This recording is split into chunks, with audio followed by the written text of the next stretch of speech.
Bonjour à tous et bienvenue sur ma chaîne. On se retrouve aujourd'hui pour le taroscope du mois de novembre pour les lions, ascendant lion et lune en lion. Ceci est un tirage général. S'il ne résonne pas avec votre situation, je vous invite à regarder le taroscope de votre signe ascendant ainsi que celui de votre signe lunaire afin d'avoir un complément d'information. Je vous ai fait un tirage en 3 cartes avec le Rider Deck Tarot. La première carte va représenter votre situation actuelle, la deuxième carte va représenter les obstacles que vous rencontrerez au cours de ce mois, et la troisième carte va représenter l'évolution de votre situation. Alors, j'ai décidé de rajouter 2 cartes supplémentaires qui vont être chacune issues de 2 oracles différents. La première carte va être issue de l'oracle de Béline et la seconde carte sera issue du grand oracle de l'amour et elle viendra nous apporter un complément d'information d'un point de vue plus sentimental. Alors, on va passer à la première carte, qui est la carte de l'arcane sans nom à l'envers. Alors, l'arcane sans nom, on l'appelle également la mort, mais je vous rassure tout de suite, ici, on va parler plutôt d'une mort symbolique. On va pas vous indiquer que vous allez mourir dans le mois, hein, je vous rassure. Alors, cette carte, elle va nous parler de fin de cycle, elle va nous parler de crise, elle va nous parler d'un changement de situation qui est vécu de manière assez brutale, et aussi assez difficile, hein. Donc pour certains d'entre vous, on a l'idée un peu de se séparer, il y a l'idée de couper des liens. Donc ça peut être une séparation, ça peut être un éloignement temporaire vis-à-vis de votre conjoint, ça peut être aussi un éloignement vis-à-vis de votre famille, et ça peut être un divorce, ça peut être aussi pour certains une perte d'emploi ou un projet qui échoue. Avec cette carte aussi, pour certains d'entre vous, il y a l'idée qu'on doit faire le deuil d'une situation ou alors qu'on doit faire le deuil d'une relation. Il y a l'idée qu'on doit se défaire de ce qui n'est pas épanouissant, de ce qui n'a plus lieu d'être pour nous, afin d'aller vers des jours meilleurs. Il y a aussi pour moi l'idée, avec cette carte, qu'on doit tourner la page pour pouvoir en écrire une nouvelle. Ceci nous est confirmé par la deuxième carte, qui est la carte de la roue de fortune, qui est placée en obstacle. Alors, la roue de fortune en obstacle, quand elle est à l'envers, ce qu'elle veut indiquer, c'est que c'est la roue du destin qui tourne et que parfois c'est difficile. On a du mal un petit peu à garder notre équilibre et notre stabilité, on a du mal à s'adapter aux changements qui sont vécus de manière vraiment brutale et vraiment douloureuse.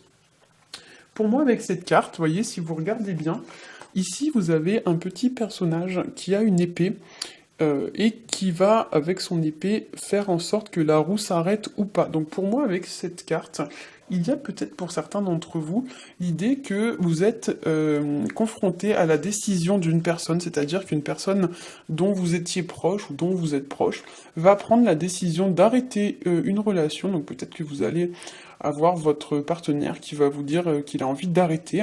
J'ai le ressenti que ce mois-ci, la décision va peut-être pas forcément venir de vous. En fait, j'ai le ressenti que vous allez peut-être être un peu tributaire des événements qui vont vous arriver un peu comme ça dessus par surprise, hein. Pour certains aussi, il peut y avoir l'idée que votre situation pourrait prendre une tournure un peu soudaine, un peu brutale. Ça peut être un retournement de situation, ça peut être une tournure un peu inattendue. Et il y a aussi pour moi l'idée que peut-être vous allez récolter en fonction des actions que vous avez entreprises dans les semaines ou dans les mois passés, les conséquences de vos actes. Ça pourrait aussi nous indiquer pour certains, donc la roue de fortune en obstacle, le refus de prendre vos responsabilités face à une situation, ou alors ça pourrait indiquer que vous allez connaître une certaine instabilité, un certain manque d'équilibre face à une situation. Donc il y a une notion un peu comme ça de débordement. Pour certains aussi, avec cette carte, vous pourriez vous sentir un peu défaitiste, un peu fataliste. Et le conseil avec cette carte, c'est que vous devez essayer de rebondir sur votre situation au lieu de vous sentir accablé. Alors bien sûr, hein, c'est toujours plus facile à dire qu'à faire, mais parfois il est nécessaire de passer par des phases un petit peu difficiles pour mieux renaître de ses cendres ensuite. L'idée avec cette carte, c'est que parfois, on est obligé de, on va dire, de toucher le fond pour ensuite arriver mieux en surface. En troisième carte, nous avons la carte de la lune à l'endroit qui, elle, va nous parler du côté féminin, elle va nous parler de l'intuition, elle va nous parler de l'intellect, donc du mental. C'est une carte aussi qui va nous parler de difficultés, de conflits, de désillusions. Avec cette carte, pour certains, il pourrait y avoir l'idée qu'on descend de son petit nuage, donc on s'est fait des films, hein. On pensait que la situation était d'une certaine façon, puis en fait on s'aperçoit que c'est pas du tout comme ça que ça se passe, ou alors on s'est fait des fausses idées sur une personne aussi, hein. Il y a aussi avec cette carte l'idée que des secrets sont mis à jour. Il y a l'idée un peu voilà, qu'il y a des choses qui sortent comme ça, un peu des profondeurs, qui sont révélées au grand jour. Ou alors on peut aussi vous indiquer que vous devez garder des choses pour vous. C'est-à-dire que peut-être vous avez un peu trop tendance à aller, entre guillemets, le crier sur tous les toits. Et là on vient vous indiquer qu'il serait peut-être nécessaire de garder certaines choses pour vous, hein. Avec cette carte aussi, il y a l'idée qu'on pourrait payer le prix des erreurs qu'on a commises dans le passé, hein. C'est une carte qui est aussi très très liée à la maternité, donc pour certains, vous pourriez rencontrer des tensions avec votre mère ou avec une femme qui est mère, ou alors vous pourriez apprendre une grossesse. Donc là, si c'est votre cas, on vous dit peut-être qu'il ne faut pas l'annoncer à tout le monde tout de suite. Peut-être qu'il faut garder un petit peu l'info pour vous, hein. La lune, c'est aussi une carte qui va nous parler d'intuition. Donc ici, on vous demande de vous fier à votre intuition pour faire face à votre situation. Voilà. Donc, on va passer à la carte issue de l'oracle de Béline. Alors, donc, je vous la montre. Alors, pour ceux qui ne connaissent pas l'oracle de Béline, sur chaque petite carte, il y a un pictogramme qui indique un astre ou une planète. Donc ici, c'est Vénus. Donc Vénus, c'est une série de cartes qui va renvoyer plutôt à la réceptivité, hein. Donc ici, avec cette carte, on va vous encourager à mettre en avant votre réceptivité et votre sensibilité. Vénus, ça représente aussi tout ce qui est harmonie, tout ce qui est beauté, donc tout ce qui est la beauté de la femme, etc. Toutes les qualités féminines, hein. Donc cette carte, elle indique aussi, donc comme je l'ai dit, beaucoup de sensibilité, donc tout ce qui est qualité féminine, ça peut être aussi la compassion, la générosité, ça peut être la communication.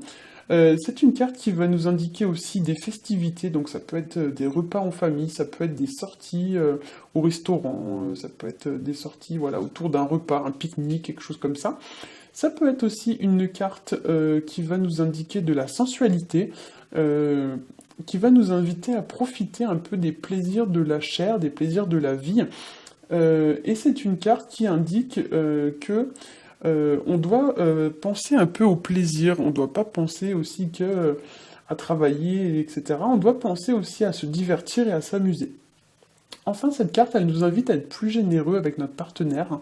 Elle indique aussi qu'on doit se montrer réceptif quand c'est lui qui nous donne quelque chose.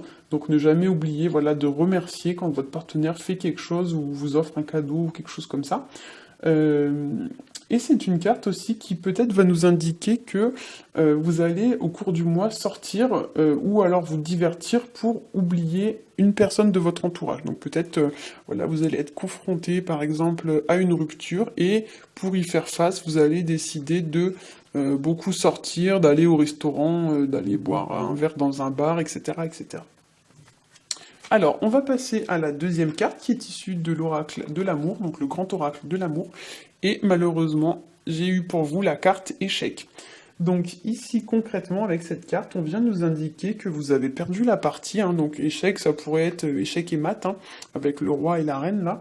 Donc l'idée, c'est aussi, voilà, vous avez essayé, mais vous n'avez pas réussi, hein. Il y a l'idée peut-être d'un revers de médaille. Donc on a fait des actions, et puis ça nous revient, paf, comme ça, en pleine figure. Il y a l'idée aussi que parfois il est difficile de mener à bien une relation ou une situation, et on doit trouver en nous la force de se relever, hein, la force de rebondir, hein, comme je disais tout à l'heure. Mais bien sûr, ben, c'est pas toujours facile, hein. Pour certains, ça pourrait être un échec, mais temporaire. Ça veut dire que c'est pas quelque chose qui est définitif. Vous avez fait une erreur, vous vous êtes trompé, donc vous avez échoué dans une certaine situation.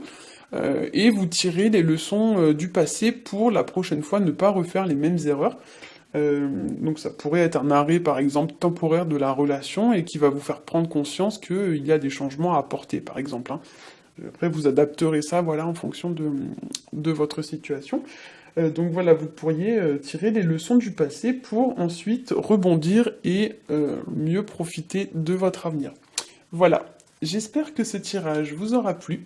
Si c'est le cas, n'hésitez pas à liker, à vous abonner et à partager. Vous pouvez aussi me faire part de vos retours en commentaire sur ce tirage, je me ferai un plaisir d'y répondre. Je vous souhaite un très bon mois de novembre et je vous retrouve en décembre. Bye bye!